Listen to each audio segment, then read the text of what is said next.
Hi everybody, thank you for coming. I will start greeting everybody, guys, and meanwhile more people will come. So Brian, CM, Charles, Dave, George, Joseph, Paul, and Steve and Victor. Nice to see you guys. If you want to talk, you will only have to ask, and I will enable your mic. By default, I don't do it anymore because of robots that are always there. So I'm opening the chat here, and George already welcomed everybody from Vallejo. I welcome everybody from Houston, Texas.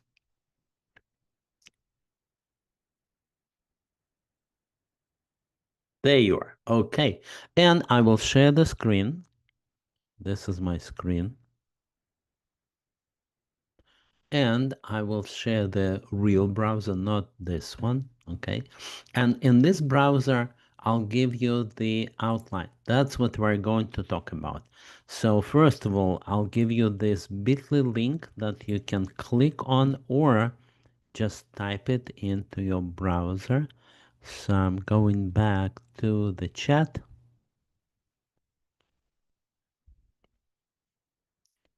And it must be already open. There you are. Okay, that's the chat.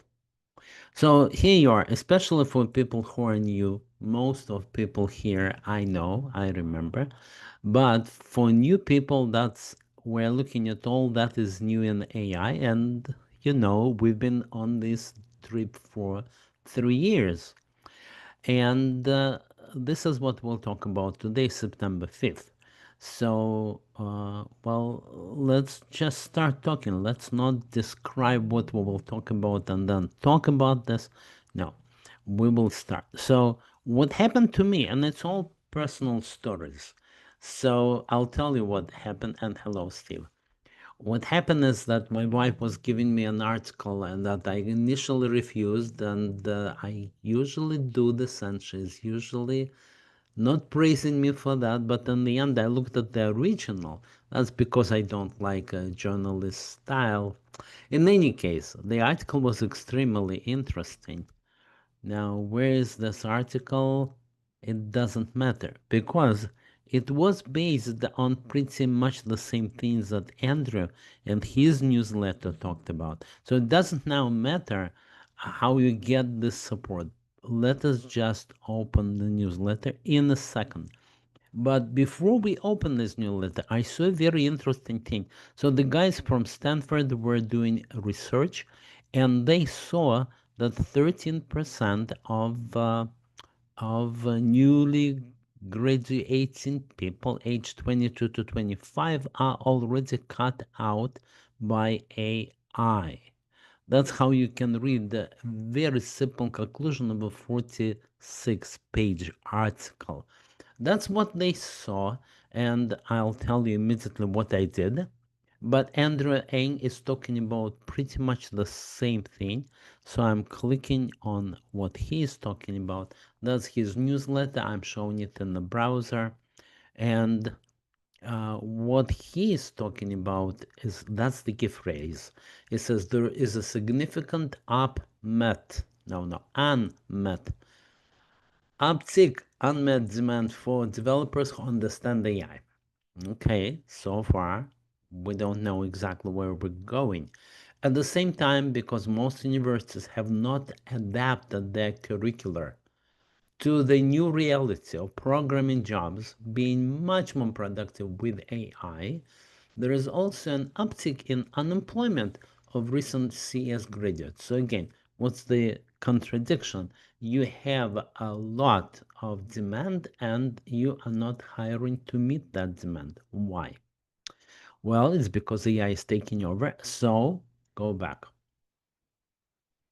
By the way, that's an interesting thing. We'll come back to this picture.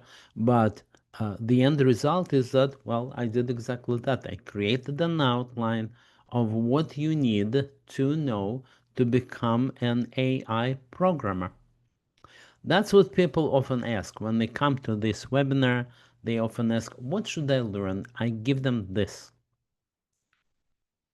I give them that, and that's an open link. Well, it is too much. Yes, I agree. It is. Looking at that number, 107 different courses, and moreover, they don't even overlap. They are all different.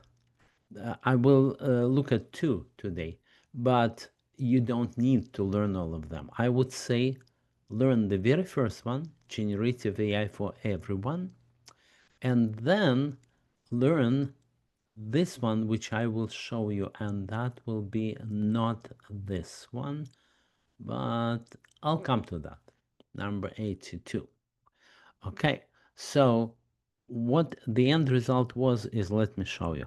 Here's my screen, and I already see the question, can I get the recording? Yes, you can. All recordings now are systematized. They appear in the right place, and that's the right place. You go to elephant scale, and then you go to the webinar, and that webinar is just a little bit confusing because it says register. Well, it's not only register, that's how you join. You need to be registered there, and you will get what is the latest. Now, that I believe is today, right? No, sorry, that's not today. That's last time. They haven't updated that, but I'm giving you the real thing. And besides, down below, previous ones. So go to YouTube. Let's check. That's the YouTube. Wow, they made very funny pictures. I like them. But it's current, recent. Yes, and we lost the channel. The funny thing, we lost the channel, so all those numbers don't matter. But that's where you get it all. So the answer, yes, you'll get the recording. You can see the previous recordings. I'm clearing all of that. But I want to, much as it is exciting, I want to pace myself and go more or less slow. Okay, so that was the latest newsletter of Andrew, and now we come back to the picture. And the picture was this: compare 2022. Can you code something called FizzBuzz? Okay, and today it's not that. It's, can you build an e-commerce platform by Friday? So two things. Thing number one, use AI to build. And thing number two, use AI to execute. Okay, again. So first, use AI to build. That is simpler, I would say. You can learn tools. You can find a few of these tools mentioned here. You can also, I don't have that much here on building the tool, maybe 5 different tools. That's one. But number two is agentic. Agentic means you are building something that will execute with the help of AI. That's what agentic is. And I discussed it at my breakfast today, this very first time. It turns out, first time the word agentic was mentioned. Okay, but going back, that's PAI, that's partner with AI, and we're planning to teach people how to, well, become this person who knows how to use AI to build code and how to use AI to execute your code, and that's called agentic. For that, I do have a little outline. Now, that's a shameless plug. It is indeed my outline of what we're going to suggest to colleges and universities and to corporations. So let's say universities, okay? And of course, I'm always interested in your feedback. I see a little comment, but let me start this slideshow.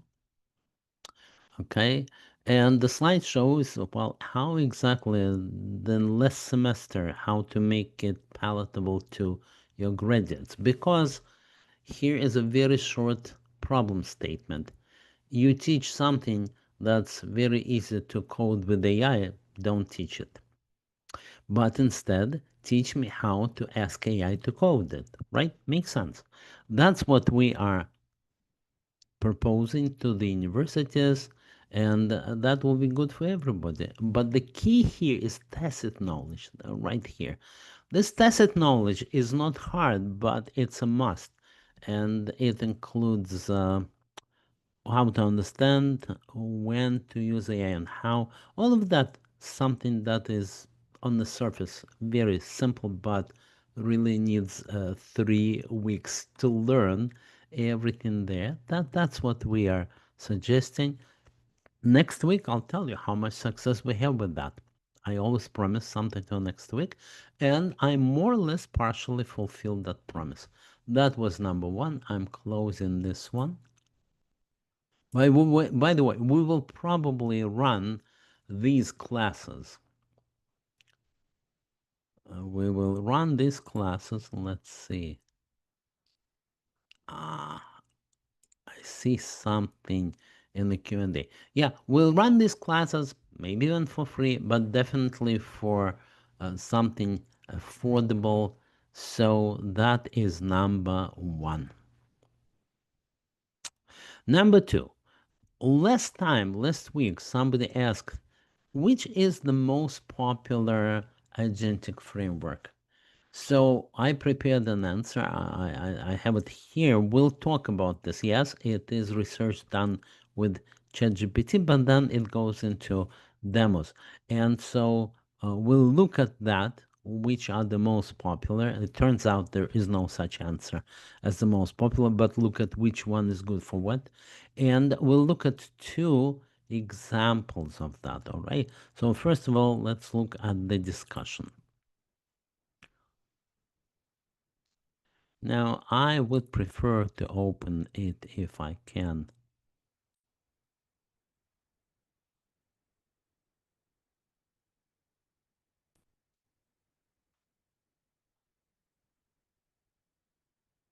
In a big window. That's what I want to do. There you are. Okay. So we're looking at CrewAI, LangGraph, and so on. CrewAI is for amateurs. I would say that's not very deep, not very coding intensive, but definitely the first thing I would say you should learn, because it's very popular, exactly because it is not deep. You don't need to be a coder to start. Then LangGraph. LangGraph is what I will show today, and it's for people who understand concepts like workflow orchestration, state management, observability. If these don't sound very strange to you, then it's for you, and I will show you some of the beginning of the course. And then a few ones that I will not show. OpenAI has its own agent. So it says agent SDK, but it kind of simple. I think today you don't have too much build with it, but it's an interesting thing to know and learn. Microsoft, of course, is enterprise ready, so it's for people who are working in companies and want to develop something. And Google SDK, ADK, they call it, turns out to be today only the academic context. So that is an overview. And what do people use? Well, they do use everything. There is a link if you want to see about that. Okay, but going back, I promised a demo of two. So number one is LangGraph, and number two of Agentic Knowledge Graph. So they all are both graph, and the graph is as essential of what people do. But first of all, right away, giving it away, this graph, second one, is really with the Neo4j. Neo4j. And because Neo4j is essentially a graph database, and for them, this agentic stuff is an add-on on the previous 10, 15 years of maybe more Neo4j graph database. So it's not all that used as yet. So we'll start from the demo of LangGraph. Go right here. And I already brought it into the lab, into the GitHub. Okay, you see it here. It's an open one. That's number 83. Here you can always go if there is a course behind that. That's where that course is. But here I prepared just an introductory few slides. Okay, and what we're going to look at is that it's a complete framework with multiple agents. So each agent will be given a role, and there may be, in this example, there are three different agents, kind of the one that gives a major theme, then the one that does the research, and the third one that actually does the work. And it will be called React, not because of the popular framework React, but because it's a design pattern called reason and then act. So that is the outline. We are going to do this. We're going to do reason and then act. And everything here is based on articles. So React itself is article number 1. Then the architecture is article number 2. Article number 2 is by Simon Willison. So that's a very interesting guy. He is an author of, and quite in fact, a bunch of open source popular things. And this is a Python implementation of the React pattern. That's what is based on. I know Simon Willison as a security expert. So if we look for Simon Willison on security, then we find an amazing thing. So he was the first guy who introduced me to security of AI and how it is essential non-secure, but his last post is even more interesting. And what it is about? It's that even though today we're talking about agentic, but here is a little cold water, is that once you go agentic, you are introducing holes that are not even patchable. So, repeat, we're introducing tremendous vulnerabilities. But, and that's Bruce Schneier, a very famous guy. He speaks in front of the government, maybe S, and he also says that the problem is, as it is usually with security, is that most people are so happy to develop all of that, including your servant, is that the people just do it and pretend it's not there.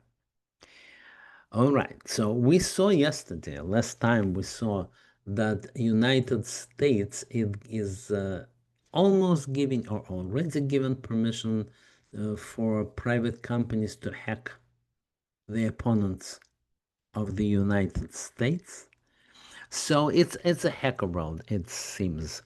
With that introduction, we will continue. So we were based on this, yes, we were, but we also looked at that new idea. Go back to the main train of thought. That's where we are. We're talking about. Let's go here. So we're talking about a LangGraph, and then we will talk about the Agentic, also Agentic on Neo4j. But first, LangGraph. So I think I already opened it, but let's open it again.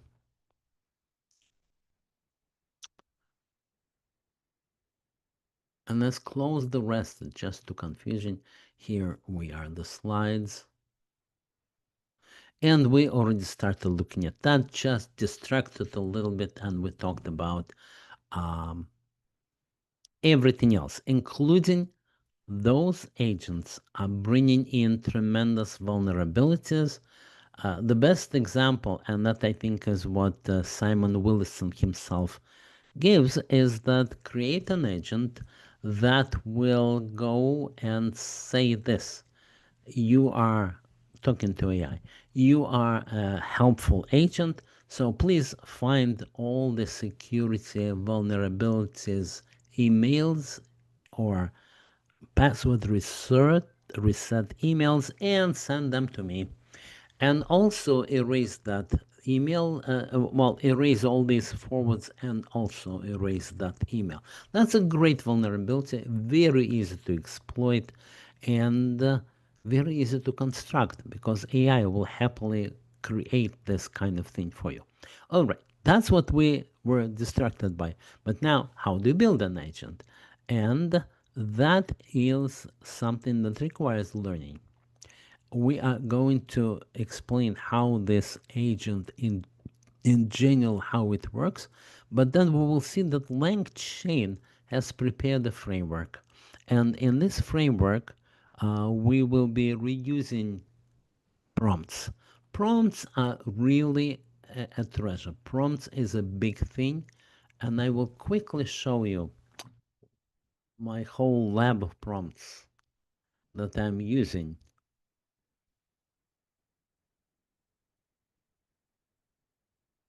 right here.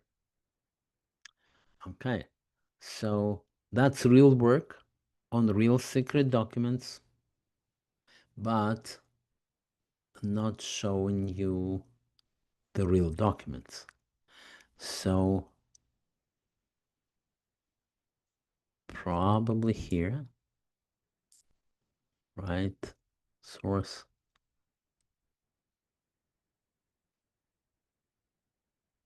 Now we change the structure backend is what I need to look at.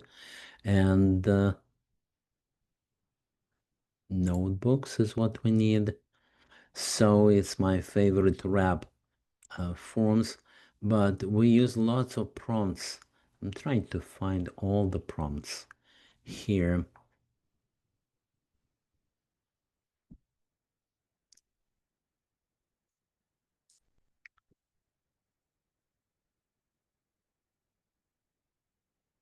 Okay, show me the prompts. Okay, that is the source with prompts. That's where they all are. I should have found, but I'll tell you that there are 20, 30, 40 different steps in these prompts. That's very important. So the LangChain, first of all, gives you the prompts, the ones that work best. Secondly, there is a whole community contributing their favorite prompts. That's the step number one that they make. Step number two, there are lots of tools. And in addition to prompts, you have specific tools. And examples of those tools are cyclic graphs, persistence, and human in the loop. These all are tools, additional tools. We are talking about building things with agents, where, first of all, we get a framework to ask AI to execute some of the important tasks in part of our programming. So the whole plan is right here. We're going to introduce an agent with an example, and then we're going to improve this agent. We will create a search tool. In that particular case, we're using a certain search framework. That's what we're doing, and that is one of the popular agentic frameworks called LangGraph, except that it is here combined with another search framework called Tavoli. Okay, that is the whole story about that, but there's also a maybe less popular but very strong framework which is built on Neo4j. So Neo4j is a, I could say, venerable framework for building things, and it is built on that fact. So we mentioned that last week, yes, but we didn't go any deeper than the service. We said that there is such a thing as knowledge graph. So you could just pour all your information, but you can make sense of that information. And if you do, that will be getting you to the next step, which we will, by the way, talk about a little later today. Okay, so first of all, let's explain what's a graph. It turns out that the graph is theoretically is just a database table. No big deal. You can collect people with the products and you can join them.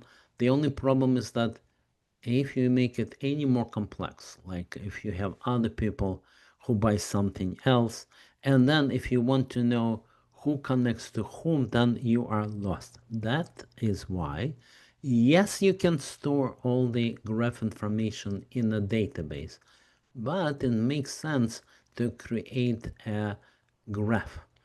Graph now will have a connection between the meaning of your paragraphs that are usually stored in a rag to each other. And then if you do this, if you create a graph this way, then you can query it. For example, here we query with a specific graph query language, and we can ask questions. What product has he purchased? That would be one join in the database. Or you can ask who bought similar products. Now that's a real query. And from there you see how you can improve your intelligent system. So that would be a second candidate, as we mentioned here. There are two candidates. One is LangGraph, another one is Agentic knowledge graph construction. I think it's very interesting. So coming up for breath a little bit, let me do this. Let me stop sharing the screen for a second.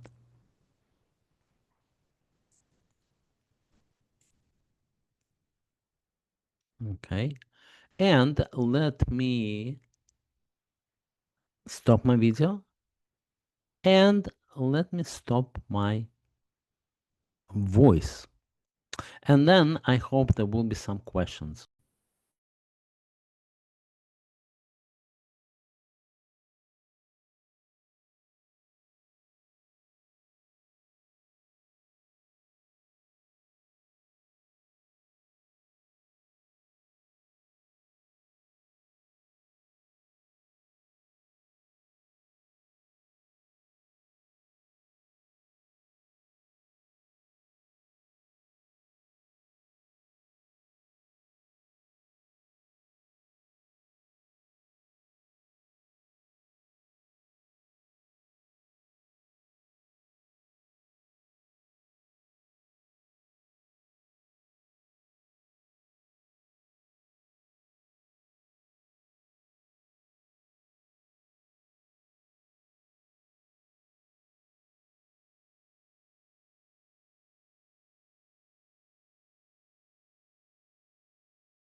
Okay, great. Thanks for your question. So Paul asks, what situation really calls for a knowledge graph?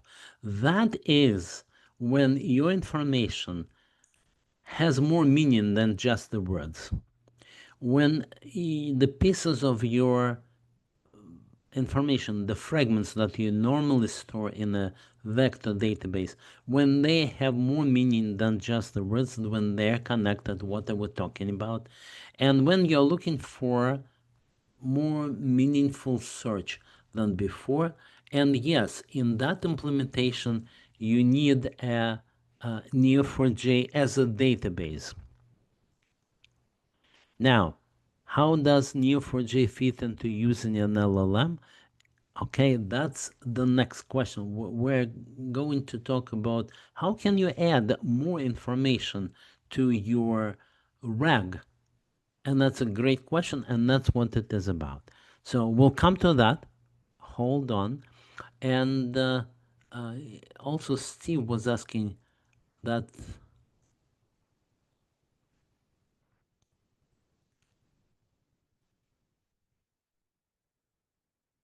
Steve, you thought you knew about agentic agents. Well, first of all, there is writing your code done by AI. That is not agentic. But from here, it's very unclear what agentic even means. Andrew Ng suggested that whenever it quacks like agentic and walks like agentic, maybe it is agentic, but that means let's not argue about the term. I think what it means is that you ask AI to do certain tasks. For example, in my practical work, I process thousands, tens of thousands, and hundreds of thousands of FBI forms. They're all a little bit different. They originate from different agencies. So in one case, I was able to ask AI to create code for me, but in all other cases, I couldn't. And every form is a new research project to extract information from that. We do it with pure prompts, and definitely it's called agentic. I would call it agentic. But anytime that you have a component that is using AI and is specializing in a certain task, certain document processing, that would be an agent, and then you can have play between different agents. That's how I understand it. Okay. Also,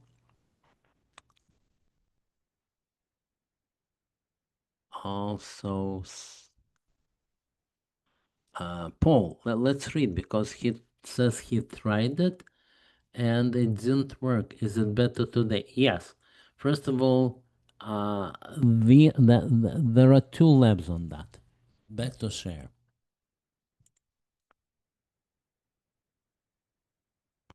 Okay, so if we go here and where I collect all of them, let's look for Neo4j. Neo.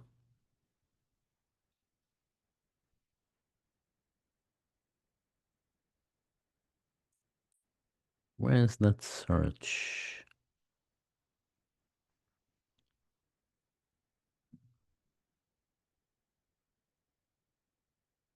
I'm sorry I don't see the search button, but I do see the result of my search. So if I do this Neo 4, it's one and it's another one. Yeah, you see that the 107 number and the 33 now. So 33 number, well, it's about a year old. The last one, 107, is the latest. And how late it is? A week ago. So Paul, my answer to you would be, yeah, try that. Try that lab. I can make life easier for you by putting that in the chat. Okay. Here, giving that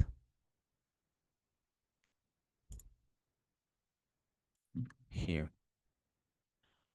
Okay, but you're saying that it didn't work. Well, I'm answering, he tried the latest version. That's the regular answer that developers give. If you want to work with it, I also want to work with it anyway. And hey, let's combine the efforts. And I will make sure that my version of it works. It's right here. And, well, we'll try. Okay, so that is almost it, but there is one more question that you guys asked last time, and it is here.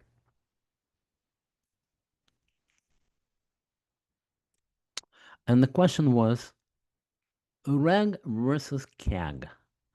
So the short answer is that CAG just uses more information, but let's look at a bit more. So we all know RAG. We all know how RAG is constructed. I'd love to draw a little bit on the whiteboard.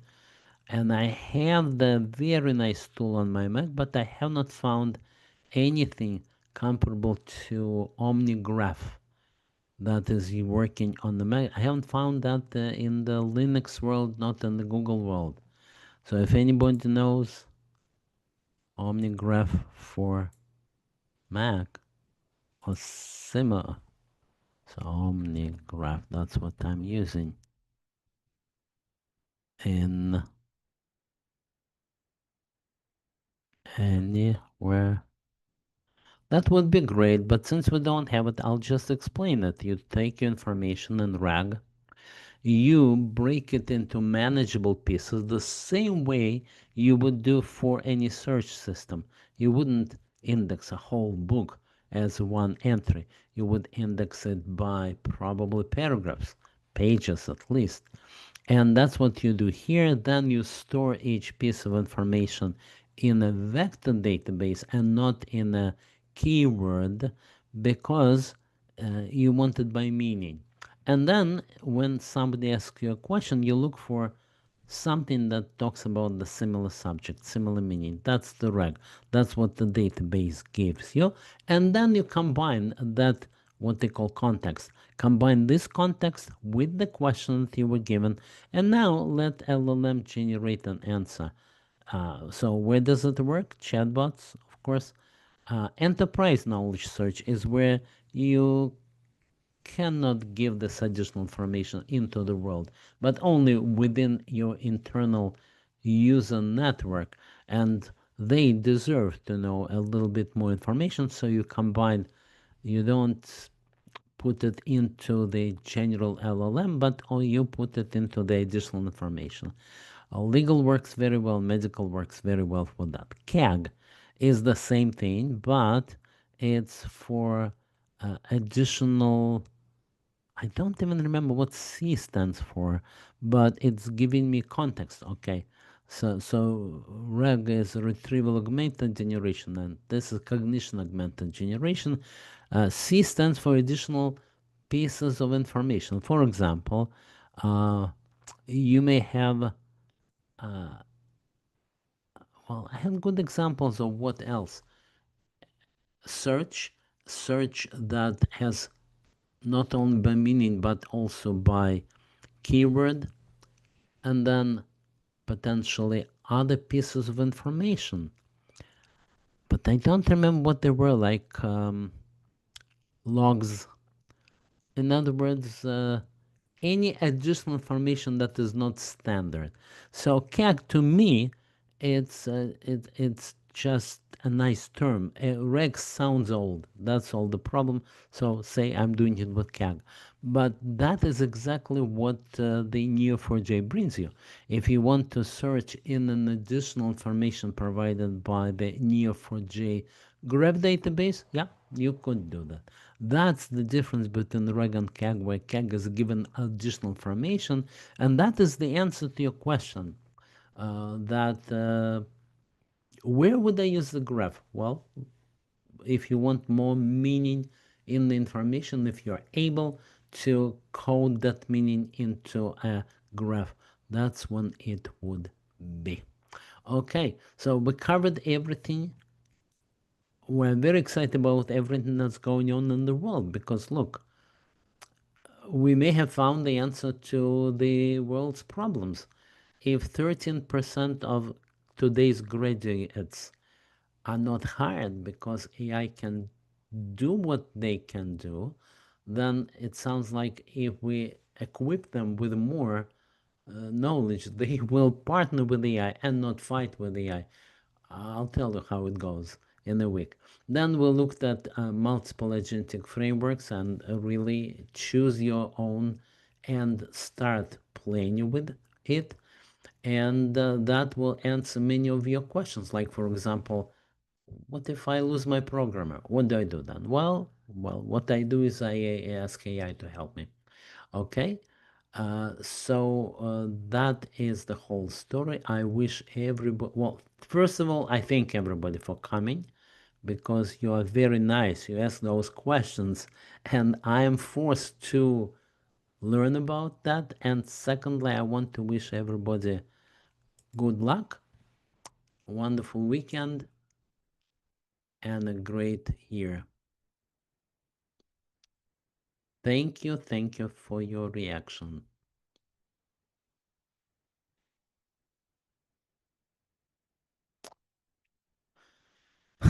Thank you. Thank you, George and Christian. Thank you, Dave. Thank you, Steve, Paul, everybody. Really, big thanks. That's a great thing to be thankful. All right. Okay, all the best.